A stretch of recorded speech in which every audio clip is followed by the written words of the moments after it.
उड़ीसा के तट पर स्थित पुरी का जगन्नाथ मंदिर, एक ऐसा स्थान जहां भक्ति और रहस्य का अद्भुत मेल है। इसके गर्भगृह में विराजमान जगन्नाथ, बलभद्र और सुभद्रा की मूर्तियों के साथ साथ यहाँ की अदृश्य छाया, रहस्यमयी सुदर्शन चक्र और हवा के विपरीत दिशा में लहराता झंडा सदियों से वैज्ञानिकों और इतिहासकारों के लिए पहेली बने हुए हैं। लेकिन क्या इन रहस्यों के पीछे छुपा है कोई प्राचीन रहस्य या कोई शापित सच? वर्ष 1983 एक अधूरी डायरी डॉ अर्जुन राठौर, एक 32 वर्षीय पुरातत्वविद, अपने दादाजी प्रोफेसर विजय राठौर की पुरानी डायरी के पन्ने पलट रहा था। 1983 में उनके दादापुरी के जगन्नाथ मंदिर के नीचे एक गुप्त सुरंग की खोज में लापता हो गए थे। डायरी के आखिरी पन्ने पर लिखा था, वे मुझे ढूंढ रहे हैं। सुदर्शन चक्र सिर्फ प्रतीक नहीं, यह कुंजी है। अगर तुम्हें यह मिले तो सच्चाई सामने आएगी, पर सावधान रहना, जो रक्षक हैं वे माफ नहीं करेंगे। अर्जुन ने डायरी में छिपे एक नक्शे को देखा, जिसमें मंदिर के गर्भगृह के नीचे एक जटिल भूल भुलैया दिखाई दे रही थी। उसकी नजर नक्शे के एक कोने पर लिखे श्लोक पर पड़ी, नील चक्र के नीचे अग्नि की लपटों के पार जो सत्य छिपा है वह समय के साथ होगा बेकार। अर्जुन पुरी पहुंचा। मंदिर के शिखर पर लगा सुदर्शन चक्र, जिसके बारे में कहा जाता है कि इसे किसी ने नहीं देखा, न ही यह जंग खाता है। स्थानीय किंवदंती है कि इस चक्र के नीचे एक अनंत तहखाना है, जहां भगवान कृष्ण का वह काल्पनिक अस्त्र छिपा है जो समय और स्थान को मोड़ सकता है। लेकिन अर्जुन को एक और चीज ने चौंकाया। मंदिर के प्रवेश द्वार पर खड़े होते ही समुद्र की आवाज गायब हो जाती है, जबकि पीछे मुड़ते ही वह आवाज वापस आ जाती है। क्या यह कोई ध्वनि विरोधी तकनीक थी जिसे प्राचीन काल में जाना जाता था?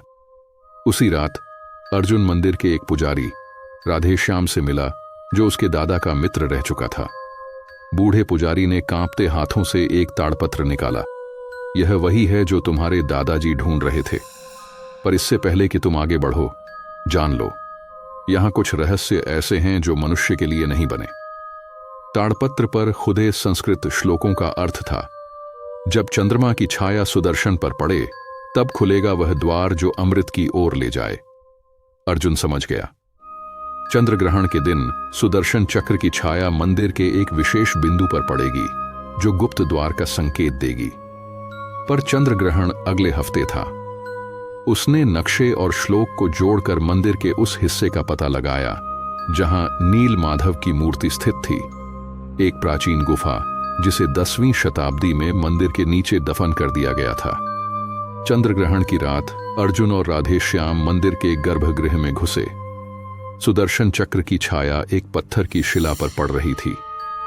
शिला हटाते ही एक सुरंग दिखाई दी, जिसमें उतरते ही उन्हें प्राचीन दीवारों पर अजीब चित्र मिले, मनुष्यों जैसे दिखने वाले देवता जो आकाशीय रथों पर सवार थे। तभी सुरंग के अंदर से एक गूंजती आवाज आई, जो भी यहां आया है वह अपने अतीत का सामना करेगा। राधेश्याम ने अचानक अर्जुन को धक्का देकर सुरंग का दरवाजा बंद कर दिया। माफ करना अर्जुन, पर यह रहस्य किसी एक के लिए नहीं है, उसने कहा। पुजारी के चेहरे पर एक अजीब चमक थी, वह किसी और के लिए काम कर रहा था। अर्जुन सुरंग में फंस गया। उसने देखा कि दीवारों पर लिखा था, यहां के रक्षक सोए नहीं हैं। अचानक पत्थर की मूर्तियां हिलने लगीं।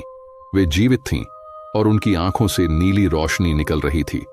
अर्जुन भागता हुआ एक कक्ष में पहुंचा, जहां एक विशाल सोने का सिंहासन था। सिंहासन पर एक शिलालेख था, यहां विराजमान है वह शक्ति जो सृष्टि को बदल सकती है। तभी उसे पीछे से किसी के होने का एहसास हुआ। वह राधेश्याम नहीं था, एक लंबा नीले वस्त्रों वाला व्यक्ति जिसके चेहरे पर मुखौटा था, खड़ा था। तुम्हारे दादा ने भी यही गलती की थी, उसने कर्कश आवाज में कहा। मुखौटाधारी व्यक्ति ने खुद को अनंतवर्मन बताया, छोड़गंग वंश का वंशज, जिसने मंदिर का निर्माण करवाया था। उसने बताया कि मंदिर के नीचे एक काल्पनिक अस्त्र छिपा है, जिसे सुदर्शन चक्र द्वारा सक्रिय किया जा सकता है। पर यह अस्त्र कोई हथियार नहीं, बल्कि एक पोर्टल है जो समय और आयामों के बीच यात्रा करने की कुंजी है। तुम्हारे दादा इस रहस्य को उजागर करने के करीब पहुंच गए थे, इसलिए उन्हें रोक दिया गया, अनंतवर्मन ने कहा।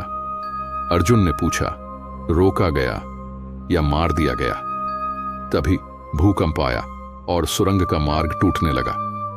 अनंतवर्मन ने अर्जुन को बचाया और कहा, यह अस्त्र मनुष्य के लिए नहीं है, इसे नष्ट करो।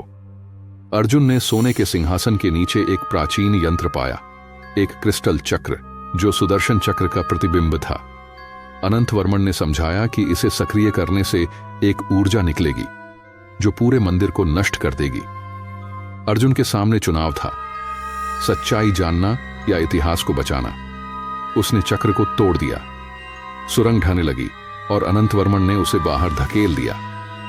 बाहर निकलते ही अर्जुन ने देखा कि मंदिर का झंडा, जो हमेशा हवा के विपरीत लहराता है, अचानक सामान्य दिशा में लहरा रहा था। क्या रहस्य समाप्त हो गया था? पर तभी उसे एक पुरानी तस्वीर मिली, 1983 की, जिसमें उसके दादा और अनंतवर्मन साथ खड़े थे, वही मुखौटाधारी व्यक्ति। रहस्य अभी खत्म नहीं हुआ। जगन्नाथ मंदिर की दीवारों में दफन सच्चाई आज भी इंतजार कर रही है, किसी और अर्जुन के लिए। यह कहानी जगन्नाथ मंदिर के वास्तविक रहस्यों पर आधारित है, जिन्हें काल्पनिक तत्वों के साथ गूंथा गया है।